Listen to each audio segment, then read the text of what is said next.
Continuando entonces con las pruebas audiológicas para evaluar la capacidad auditiva, la agudeza auditiva de nuestro paciente en relación al octavo par craneal. Bueno, ya le corregimos aquí, diapasón es con S. Les decía que hay pruebas que se utilizan ya de manera rutinaria, de manera bien específica, para evaluar tanto la conducción aérea como la conducción ósea.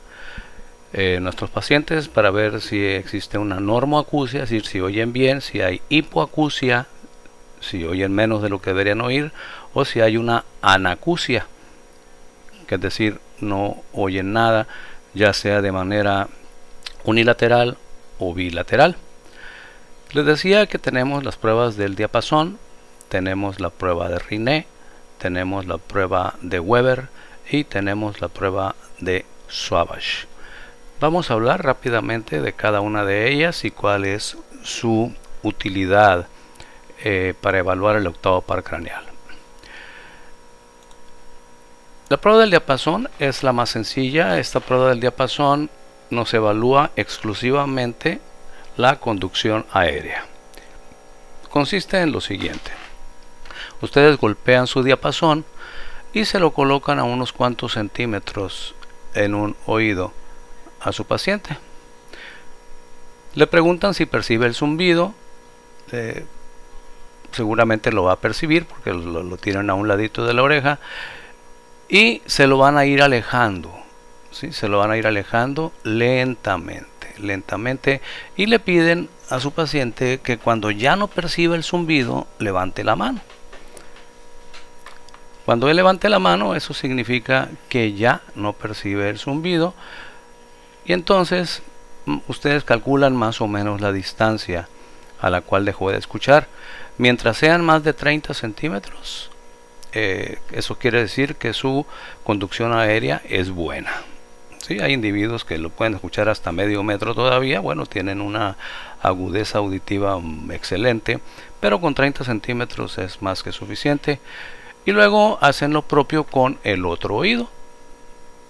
¿Sí? Lo golpean el diapasón, se lo colocan a un lado del oído, lo van alejando, y que el paciente levante la mano cuando deje de percibir el zumbido, y comparan, ¿no? Comparamos del lado derecho a qué distancia dejó de percibirlo contra la del lado izquierdo. Por lo general es más o menos la misma distancia. Si hay algo de diferencia, no importa siempre y cuando esa distancia sea mayor de 30 centímetros del conducto auditivo externo al sitio donde nos indicó que ya no lo percibe. Esta es la prueba del diapasón. Esto nos evalúa exclusivamente conducción aérea. Desde luego que si de un lado lo percibe a más de 30 centímetros y del otro lado a los 10 o 15 centímetros ya no lo percibe, pues eso quiere decir que de ese lado, del lado donde lo percibió en 10 o 15 centímetros nada más y luego lo dejó de percibir, tenemos un problema de conducción aérea. Hay que buscarle, puede ser un tapón de cerumen, puede ser un tapón de alguna otra cosa, puede ser una alteración en la membrana timpánica, una ruptura de la membrana timpánica, puede ser una lesión en los huesecillos del oído medio, etcétera. Esta es la prueba del diapasón. La prueba de Riné. Esta prueba de Riné nos sirve para evaluar la conducción ósea contra la conducción aérea. Y explico lo siguiente. Ya hablamos que los sonidos se pueden percibir tanto por vía atmosférica, los capta nuestro conducto auditivo externo, los lleva a la membrana timpánica, y ya vimos en el video pues cómo funciona esto hasta que llega a la cóclea y al órgano de Corti. Y vimos también que hay dos vías: la vía natural, que es la vía aérea o vía conductiva le llamamos, que es como normalmente escuchamos todos, y la vía ósea. Cuando las vías conductivas están alteradas, como mencioné hace unos momentos, sea por tapones de cerumen, por ruptura de la membrana, etcétera, de todas maneras escuchamos, gracias a que nuestro hueso temporal es capaz de transmitir las vibraciones sonoras hasta el órgano de Corti. Pero desde luego esta conducción ósea es mucho menos importante, es mucho menos intensa, mucho menos específica, mucho menos nítida, se oye distorsionado que la conducción aérea. Pero sin embargo, pues aunque le tenemos que pedir a quien nos está hablando que prácticamente nos grite, pues podemos escuchar. La prueba de Rinne nos sirve para evaluar la conducción aérea contra la conducción ósea. Se dice que en lo que se refiere a duración de la percepción del sonido, un sonido que sea constante, se dice que la conducción aérea debe ser el doble, cuando menos el doble de eficiente que la conducción ósea. Y la prueba de Rinne trata de constatarlo de la siguiente manera. No voy a leer el texto, ya ustedes lo leen por su parte, yo les voy a explicar. Golpeamos el diapasón, lo vamos a golpear una sola vez. Golpeamos el diapasón, colocamos el mango del diapasón sobre la apófisis mastoides de uno de sus lados. Al colocarle, vibrando el diapasón sobre la apófisis mastoides, esta persona va inmediatamente a sentir el zumbido del diapasón. Le preguntamos si percibe el sonido, que levante su mano, va a levantar su mano, y luego le decimos que cuando deje de percibir el zumbido por vía ósea, es decir, a través de su apófisis mastoides, vuelva a levantar la mano. Puede durar un determinado número de segundos. Una vez que levanta la mano, nosotros checamos nuestro cronómetro. Aquí es importante que tomemos el tiempo por lo que voy a explicar a continuación. Checamos nuestro cronómetro para ver cuántos segundos o durante cuántos segundos percibió la vibración por vía ósea, y luego, sin volver a golpear el diapasón, sin golpearlo nuevamente, se lo colocamos a un ladito, a un par de centímetros de su conducto auditivo externo. Lo normal es que siga oyendo el zumbido, y lo normal es que lo siga oyendo al menos el mismo tiempo que lo percibió cuando se lo teníamos en la apófisis mastoides. Es decir, por poner un ejemplo, un ejercicio, colocamos el diapasón en la apófisis mastoides vibrando, y vamos a suponer que la paciente nos dice a los 5 segundos levanta la mano para indicarnos que ya no escucha el zumbido. Bueno, pues en cuanto nos indique que ya no escucha el zumbido, vamos a quitar el diapasón y sin volverlo a golpear se lo colocamos a un ladito de su conducto auditivo externo, y debe de seguir percibiendo el zumbido al menos durante 5 segundos más. Esto significa que su conducción aérea es el doble de eficiente que la conducción ósea. Y dirán ustedes, ¿por qué? Pues si lo va a percibir 5 segundos igual que acá. Bueno, sí, pero tomen en cuenta que los 5 segundos que lo que percibió acá, esos 5 segundos también los hubiera percibido por la vía aérea, es decir, por la vía aérea lo percibe durante 10 segundos, mientras que por la vía ósea sería únicamente 5 segundos. Esto nos habla de que muy probablemente tiene un problema de tipo conductivo. Y luego repetimos la maniobra en el otro oído. Aquí ya llevamos dos técnicas, ¿sí? Dos procedimientos. Vamos sobre el tercero, que es la prueba de Weber. La prueba de Weber, insisto, no voy a leer el enunciado, ustedes léanlo, yo se los voy a explicar. La prueba de Weber, la cual estamos ilustrando en este recuadro superior, consiste en lo siguiente. Golpeamos con nuestra mano los brazos del diapasón para que vibren, y vibrando colocamos el mango del diapasón sobre su frente. Lo podemos colocar a la altura del nacimiento del cabello, bueno, si es que tiene cabello, por supuesto, para ser más precisos, a la altura del bregma.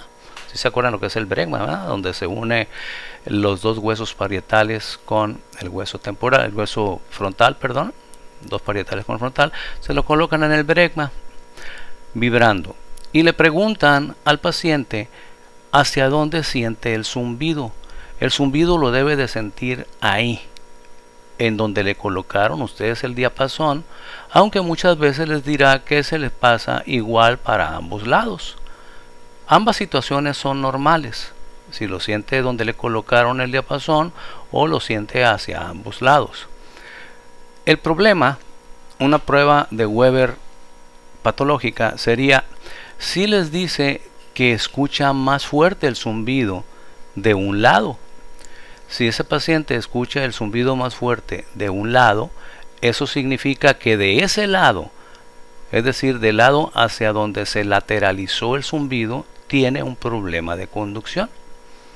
¿Okay? Hay un problema conductivo de ese lado y seguramente ya lo sospechaban ustedes porque en la prueba del diapasón, en la prueba de Riné, les dio el mismo resultado. Cuando hay un problema de tipo conductivo, ustedes colocan el diapasón vibrando en la frente, invariablemente el zumbido se irá para ese lado. Ustedes pueden hacer la prueba ahí donde están, tápense un oído con el dedo y al taparse el oído pronuncien cualquier palabra, la que ustedes quieran, y se darán cuenta que perciben el sonido con más intensidad del lado que se están obstruyendo, porque la vía ósea lo dirige inmediatamente hacia ese lado para compensar. Entonces, al haber una lateralización, esto nos indica que ese oído, ¿sí?, ese oído tiene un problema conductivo. Claro, siempre y cuando el otro oído haya salido bien en la prueba del diapasón y en la prueba de Riné. ¿Okay? Este sería el oído patológico, como se nos dice acá. Incluso ustedes pueden complementar la prueba diciéndole al paciente, a ver ahora, si les dice que lo sintió en el puro centro, igual para ambos lados, ustedes tápenle un oído con su dedo, tápenle un oído y vuélvanselo a poner y díganle ahora de qué lado lo siente más intenso. Invariablemente les debe de decir que del lado donde le taparon el oído. Esta es la prueba de Weber. Como ven, estas tres pruebas nos sirven para evaluar la eficiencia, la eficacia que tiene la vía conductiva, la vía aérea en nuestro paciente, y de hecho valoramos que la vía ósea esté funcionando lo mismo que el nervio coclear. Vamos a continuación a ver para valorar la hipoacusia se puede realizar con el este video. Esta es una prueba mucho más fina y debe de realizarse siempre, independientemente de los resultados obtenidos en pruebas como las descritas anteriormente. Para permitir que el diapasón vibre, es importante tomarlo únicamente por el mango y golpear las ramas contra la palma de la mano. Nunca debe golpearse contra otras superficies de madera o otro objeto metálico que pueda transmitir otras ondas sonoras. Hay dos tipos de pruebas que pueden realizarse con ayuda del diapasón. Son la prueba de Ring y la prueba de Weber. Comenzaremos con la prueba de Ring. Esta prueba consiste en comparar la transmisión por vía ósea y la transmisión por vía aérea. Primero se debe tomar al diapasón del mango y se procederá a dar un golpe seco con las ramas del diapasón en la palma de la mano. Se procederá a colocar el mango del diapasón en la apófisis mastoides del paciente. Se le pedirá que indique cuando haya dejado de escuchar el sonido y se pondrá el diapasón, las ramas del diapasón en dirección del conducto auditivo externo. Para interpretar una prueba de Ring es necesario evaluar la transmisión por vía aérea, es decir, la transmisión de ondas sonoras por medio del canal auditivo externo. Además, también es importante evaluar la transmisión por vía ósea, es decir, la transmisión de ondas sonoras por medio del hueso. En una prueba de Ring positiva, la transmisión aérea será mucho mayor a la transmisión ósea, mientras que en la hipoacusia de transmisión, una Ring negativa, la transmisión ósea será menor que la transmisión aérea. Los pacientes con sordera neurosensorial tienen dañadas las dos vías de transmisión, pero mantienen una relación aparentemente normal entre ambas, ya que el oído medio puede amplificar el sonido. Los pacientes con sordera completa unilateral pueden escuchar el sonido aunque el diapasón esté sobre el mastoides del lado enfermo. La vibración puede transmitirse por la colota hacia el mastoides del lado sano, y esto nos puede arrojar un falso negativo. Por otro lado tenemos la prueba de Weber, la cual trata de evaluar la transmisión por vía aérea en ambos oídos. Primero, el médico se debe situar enfrente del paciente. Se debe sostener el diapasón por el mango y dar un golpe seco golpeando las ramas con la palma de la mano. Se procederá a situar el mango del diapasón en el centro de la frente del paciente.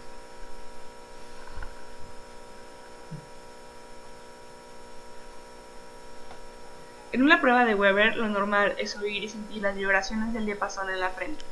En un caso contrario, la lateralización indicará una hipoacusia. Un problema de conducción se va a lateralizar hacia el lado enfermo, mientras que los pacientes con sordera neurosensorial unilateral no pueden oír el sonido en el lado enfermo y escucharán o localizarán el sonido en las vibraciones en el lado sano.